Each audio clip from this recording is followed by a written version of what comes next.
I'm joined now by Democratic Congressman David Cicilline of Rhode Island, who serves in the House Judiciary Committee. Congressman, you're a great guest. I'm so glad you come on, by the way. But thank you for this. I have seen a lot of skullduggery in my life, but I have never heard of White House staff people who are purportedly, theoretically loyal to the president, leaking stuff to a committee that's investigating him.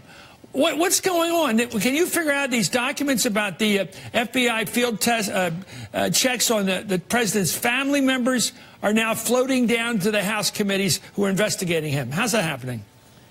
Well, there are clearly whistleblowers within the department or within the administration who are concerned about this. We should remember, security clearances, as you know, Chris, are given to protect the national security interests of the United States. They're only given to people who are trustworthy and can't be compromised and can keep confidential some of the most important secrets essential to protecting the American people. And so when the intelligence community and the law enforcement community raised objections to Jared Kushner and Ivanka Trump getting security clearances, and the president ordered that they get them anyway and then lied about them, there's a lot of concern about what is going on here. And so I think the lesson to the Trump administration is cooperate with these investigations, furnish the documents that are being requested so we can do our oversight, because there are conscientious whistleblowers who are sharing this information because they're concerned about the national security of the United States.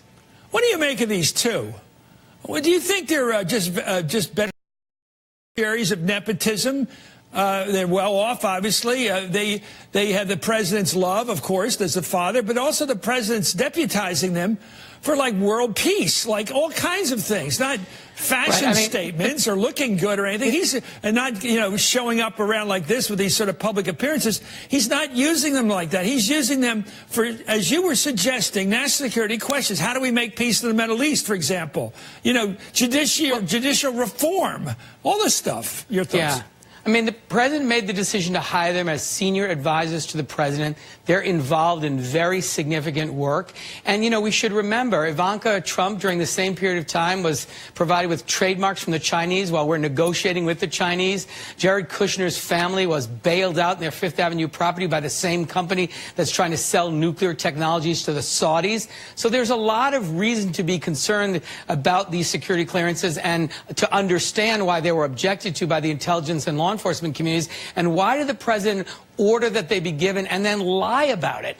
So I think there's a lot of concern. The president just said in the clip you showed, all we're worried about is investigations. The good news is we can do both things. We passed an extraordinary bill today, H.R. 1, to transform politics, to raise ethical standards, to get money out of our political system, to raise, to really make a big difference in empowering voters for the people. We've passed common sense gun safety legislation. We've begun hearings on driving down prescription drug prices. So Democrats can do both things. We can get the work done of the American people and hold the administration accountable. Well, the Washington Post notes today that any move to probe Ivanka or any of Trump's children will probably infuriate the president. Trump regularly complains that House Democrats are trying to impeach him and ruin his family, according to a senior administration official, and has said privately does not want his children testifying on Capitol Hill or providing documents to the investigators. I worked for Tip O'Neill for all those years, and his doctrine was don't go after family. Don't make fun of Nancy Reagan, for example, when you're going after Ronald Reagan. It's bad politics. In this case, is it an extraordinary situation where it is good government, if not good politics, to go after the kids?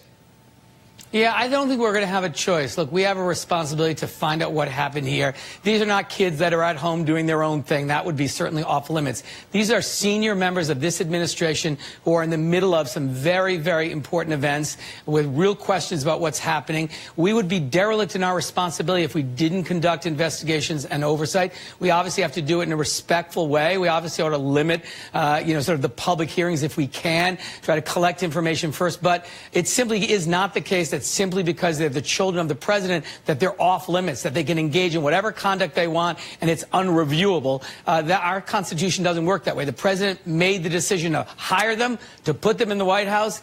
They then become members of the administration. They're subject to the same laws and ethical standards of everyone else who works in the White House. Thank you so much. U.S. Congressman David Cicilline of Rhode Island. Thank you, sir.